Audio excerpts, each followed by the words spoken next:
સમાચાર મોરબીથી સામે આવી રહ્યા છે। મોરબીની અંદર દુષ્કર્મ કેસના આરોપીને આજીવન કેદની સજા ફટકારવામાં આવી છે। તો આ સમાચાર મોરબીથી। મોરબીમાં દુષ્કર્મના કેસના આરોપીને આજીવન કેદની સજા ફટકારાઈ છે। કોર્ટે આરોપીને આજીવન કેદની સજા ફટકારી દીધી છે। કોર્ટ દ્વારા ચુકાદો આપવામાં આવ્યો છે।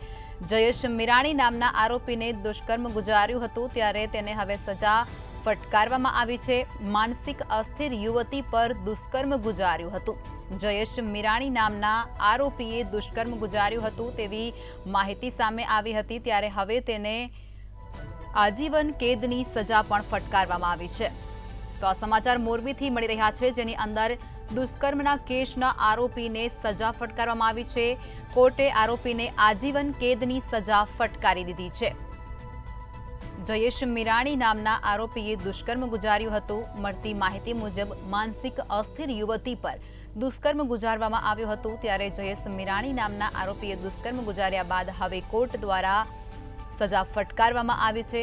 તેને આજીવન કેદની સજા કોર્ટે સંભળાવી છે।